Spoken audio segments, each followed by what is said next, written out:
आखिर इतना बड़ा हजारों गाड़ियों का काफिला आप अरेंज कैसे कर पाए? कितना समय आपको लगा? किन किन संस्थाओं से आपने बात की? मैंने सिर्फ एक प्रेस कॉन्फ्रेंस के अंदर ऐलान किया था कि अब हम मुंबई की तरफ चलेंगे करके, और उसके बाद कहीं पर मुझे कोई मेहनत करने की ज़रूरत नहीं पड़ी। आज आप देखेंगे इतना सारा हुजूम जो है वो इस बात की गवाही दे रहा है। मैं अकेला ही चला था जानिबे मंजिल, मगर लोग साथ होते गए और कारवां बनता गया। अज़ीज़ान मोहतरम, अस्सलामु अलैकुम व रहमतुल्लाहि व बरकातुहू। आप हजरात ने कुछ दिनों पहले एक खबर सुनी होगी जो बहुत ज्यादा हिंदुस्तान के अंदर कोहराम मचा देने वाली खबर थी। आपने सुना होगा कि हुजूर पाक सल्लल्लाहु तआला अलैहि वसल्लम जो पैगंबर इस्लाम हैं, उनकी शान में एक बदबख्त ने, जिसका नाम रामगिरी महाराज जाना जाता है, उसने गुस्ताखी की थी। जब रामगिरी महाराज ने हुजूर की बारगाह में इस तरीके की गुस्ताखी की जो लोगों से बर्दाश्त न हो सकी, तमाम कौम मुस्लिम ने रामगिरी महाराज के इस बदबख्ताना अंदाज पर, इस जालिमाना अंदाज पर जब आवाज उठी, हिंदुस्तान के कोने कोने से जब मुसलमानों की आवाज उठी रामगिरी महाराज के खिलाफ, वो इसलिए कि उसने पैगंबर इस्लाम हजरत मुहम्मदुर रसूलुल्लाह सल्लल्लाहु अलैहि वसल्लम की शान में गुस्ताखी की थी। और इसी के साथ में तमाम कौम मुस्लिम ने इत्तफाक करके, इत्तेहाद करके रामगिरी महाराज के खिलाफ जगह जगह पर FIR दर्ज करवाई और ये रिक्वेस्ट की कि रामगिरी महाराज को गिरफ्तार किया जाए, इसलिए कि ये ऐसा इंसान है जो भारत के माहौल को खराब करना चाहता है, एक समाज को एक समाज के खिलाफ भड़काना चाह रहा है, और जो कौम के अंदर जो आपस में भाईचारा है उसको तहस नहस करने की, उसको तबाह बर्बाद करने की कोशिश कर रहा है। उस वक्त में किसी ने भी मुसलमानों की इस बात को एक्सेप्ट नहीं किया, कबूल नहीं किया। सरकारी दफ्तरों का दरवाजा खटखटाया गया, पुलिस स्टेशन में जाकर के दरख्वास्त दी गई, पुलिस की रिक्वेस्ट करने के बावजूद भी कोई किसी तरह की ऐसी सदा नहीं आई जिससे क्या इस जालिमाना अंदाज को रोका जा सकता हो।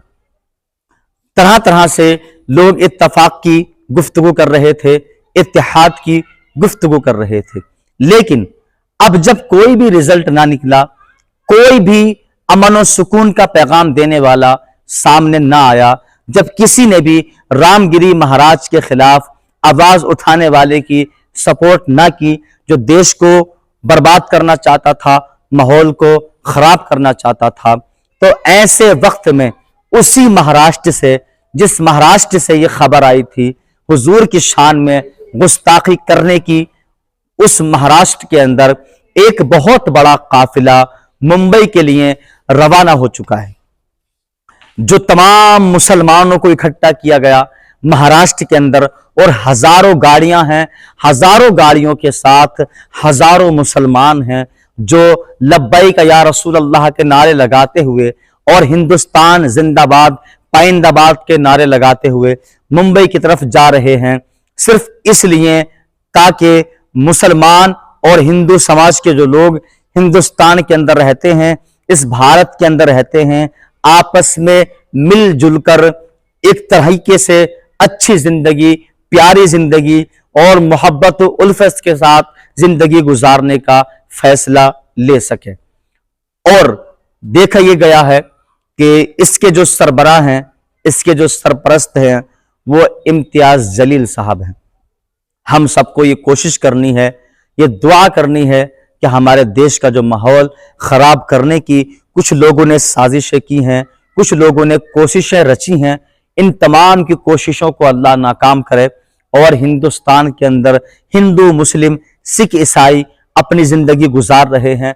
अल्लाह रब्बुल इज्जत तमाम के दरमियान आपस में इत्तफाक, इत्तेहाद करने की तौफीक अता फरमाए, और जो भी हुजूर पाक सल्लल्लाहु ताला अलैहि वसल्लम की शान में गुस्ताखी करते हैं, अल्लाह उनको नेक हिदायत अता फरमाए।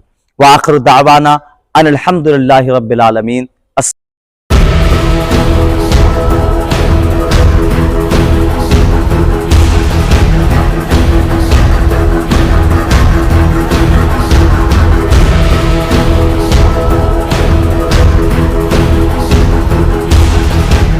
हजारों गाड़ियों के काफिले के साथ इम्तियाज जलील मुंबई की ओर कूच कर रहे हैं। सीधे उन्हीं से बात करते हैं। इम्तियाज जी, आखिर क्या वजह हुई कि आपको इस तरह से औरंगाबाद से मुंबई जाना पड़ रहा है?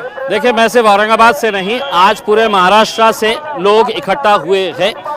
वो हुकूमत को याद दिलाने के लिए जा रहे हैं हम कि ये राज्य जो है वो कायदे से, कानून से, संविधान से चलेगा।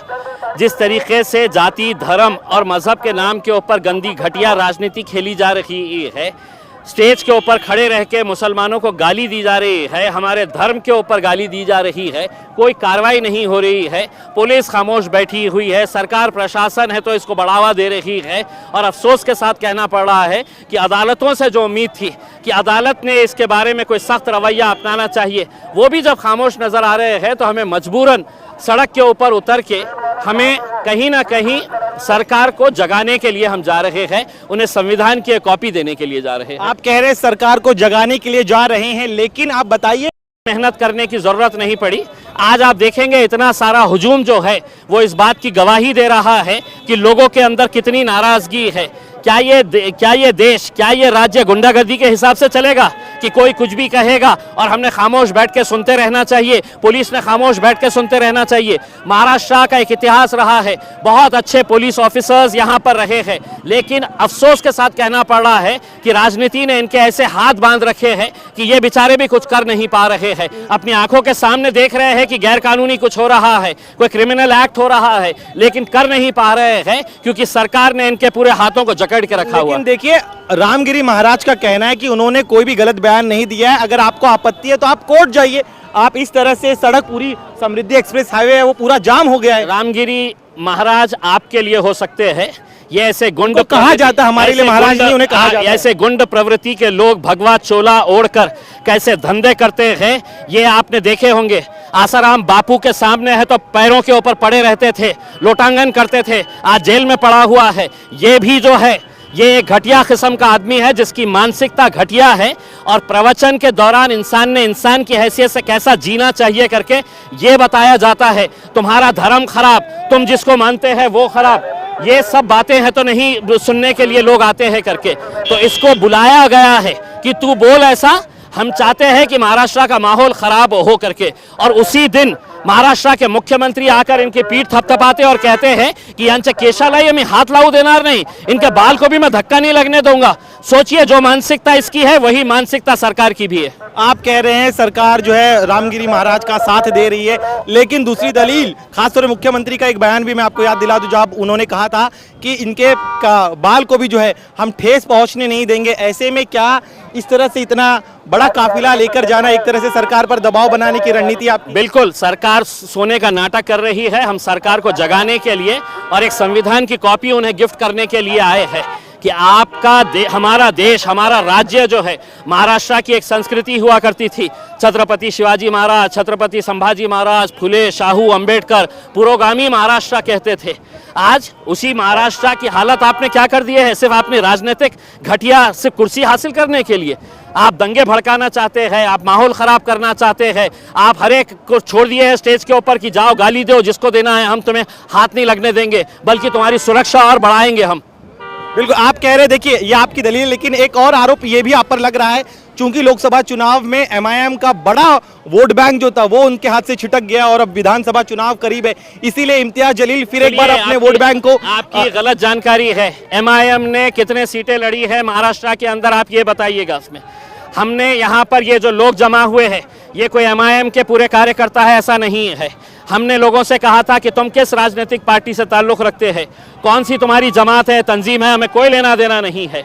यहाँ पे बाहैसियत मुसलमान तुम आइएगा, वरना जिस तरीके की बयानबाजी चल रही है आज, महाराष्ट्र के जो हालात बन रहे हैं, उससे तो हमें ऐसा लग रहा है कि सरकार चाहती है कि कहीं ना कहीं कुछ गड़बड़ हो जाए और हमारी है तो राजनीति है तो चलती रहे, हमारी दुकान चलती रहे। आप सरकार पर आरोप लगा रहे हैं, लेकिन विपक्ष जो है महाविकास आघाड़ी, उनके कई नेताओं का कहना है कि आप और बीजेपी मिले जुले हुए हैं, चुनाव के ठीक पहले माहौल खराब करना चाहते हैं। आरोप हमने बहुत पहले भी सुन चुके हैं। उसमें आज किसी में इतनी हिम्मत नहीं है, एक आवाज़ के ऊपर इतनी पब्लिक अगर आई है तो वो मेरे नाम के ऊपर नहीं आई है, वो हमारे प्रॉफिट मोहम्मद के नाम के ऊपर आई है, जिनके बारे में गलत बयानी होने के बावजूद भी लोग उसकी तायीद कर रहे हैं, उसका सपोर्ट कर रहे हैं, लोग उनके नाम पे आए हैं। इम्तियाज़ जलील और एमआईएम के नाम के ऊपर ये लोग इकट्ठा नहीं हुए हैं। एक आरोप ये भी लग रहा है कि इतनी बड़े पैमाने पर जो भीड़ आई है, आपने सभी को इमोशनली अपील की थी कि आप जो है अल्लाह की खातिर जो है अपने पार्टी को डिफरेंसेस को बिल्कुल भूल सही कर कहा। यहाँ पर आए। क्या एक तरह बिल्कुल का आपका सही है, क्योंकि मैंने जब ये ऐलान किया था तो सबसे पहले आलोचना जो है वो करने वाले कांग्रेस के और राष्ट्रवादी कांग्रेस के मुसलमान थे। वो मुसलमान थे जो आज के दिन उद्धव ठाकरे के साथ जुड़े हुए हैं। उन्हें ऐसा लगता था कि मैं कोई राजनीति कर रहा हूं। मैंने हाथ जोड़कर लोगों से कहा कि मैं तुमसे अपील करता हूं, हाथ जोड़कर अपील करता हूं कि एक मर्तबा हम अपने राजनीतिक मतभेद साइड में रखेंगे और बाहैसियत मुसलमान हम आएंगे यहाँ पर सड़क के ऊपर, क्योंकि ये मेरा भी देश है, ये मेरा राज्य है, उसमें मुझे भी गर्व है आज भारतीय मुसलमान होने की हैसियत से। आप मुझे किस तरीके से, मैं क्या गालियाँ सुनने के लिए आपके बैठा हुआ हूँ यहाँ पे? कोई कायदा कानून नहीं है। जो कानून है तो नारायण राणे के लड़के के खिलाफ के लिए है, वही कानून मेरे लिए है। अगर वो बोल सकता है तो मैं भी बोल सकता हूँ, उससे अच्छा बोल सकता हूँ। लेकिन आप लगातार दलील दे रहे हैं कि आपकी संस्कृति में नहीं है, सिखाया नहीं गया है, इसीलिए आप भड़काऊ बयान नहीं दे रहे हैं। लेकिन दूसरी तरफ जो आपके विरोधी है वो कह रहे हैं कि आज सही मायनों में एमआईएम जो है वो पूरे दल बल के साथ मुंबई पहुंच रही है और आज तक कभी देखा नहीं गया कि इतने बड़े पैमाने पर इतने संख्या में लोग मुंबई कूच करे हजारों गाड़ियों के साथ। देखिए, मैंने पहले ही कहा था पहली प्रेस कॉन्फ्रेंस के अंदर कि महाराष्ट्र के इतिहास की ये सबसे बड़ी रैली होगी। लेकिन जैसे जैसे ये काफिला बढ़ता गया, मैं आपको यकीन के साथ कहता हूं कि हिंदुस्तान के इतिहास के अंदर इतनी बड़ी रैली आपने देखे नहीं होंगे जो आज मुंबई पहुंचे तक लोग अलग अलग इलाकों से हमें जोड़ने वाले हैं। लेकिन अगर आपको मुंबई तक पहुंचने नहीं दिया गया तब क्या निकले तो करेंगे? सही है, निकले तो सही है। हर रोज हमारा संघर्ष का दिन है, हर रोज हम लड़ते रहते हैं, आज भी लड़ेंगे, संघर्ष करेंगे। हमारा मकसद जो है पहुंचाने का, वो पहुंचाने की कोशिश करेंगे। उसमें राजनीतिक दलों के झंडे को लाने से आपने क्यों इनकार किया? क्या आपके एक रणनीति का हिस्सा था? बिल्कुल, हमने ये कहा था कि ये कोई राजनीति का मामला नहीं है, ये हमारे मजहब से, हमारे धर्म से जुड़ा हुआ मुद्दा है, ये इंसानियत से जुड़ा हुआ मुद्दा है। प्रॉफिट मोहम्मद जो है वो इंसानियत का पैगाम दिए है और आप इस तरह की बयानबाजी करते हैं। 60 एफआईआर रजिस्टर होने के बावजूद भी कोर्ट का काम नहीं था अदालत का कि अदालत ने पुलिस से पूछना कि चार्जशीट कितने उसमें फाइल हुई है, क्या एक्शन लिया गया है करके। उसमें पुलिस खामोश बैठी हुई है, हाथ बांध दिए गए हैं। आईपीएस ऑफिसर डरे हुए हैं कि कहीं पर हमें कोई नक्सलाइट एरिया के अंदर ट्रांसफर कर देगा, तो कोई कुछ कर नहीं रहा है। चलिए, एक आखिरी सवाल मेरा, यहाँ पे जो पीछे भीड़ दिखाई दे रही है, इस भीड़ के बारे में बताइए। कहाँ कहाँ किन किन इलाकों से ये तमाम लोग पहुंचे हैं? महाराष्ट्र के कोने कोने से, छोटे छोटे गांव से तक लोगों ने, जिनके पास पैसा नहीं था वो लोगों ने है तो थोड़े थोड़े पैसे जमा करके है तो ये गाड़ियां लिए हैं और गाड़ियां लेकर है तो उन्होंने ये समर्थन आपको आगामी चुनाव में भी दिखाई देगा? मेरा चुनाव से इस मुद्दे का कोई संबंध नहीं है, कोई संबंध नहीं है। आपको साफ तरीके से बताना चाहता हूं मैं। लड़ाई जारी रहेगी, लड़ाई जारी रहेगी, लड़ाई जारी रहेगी।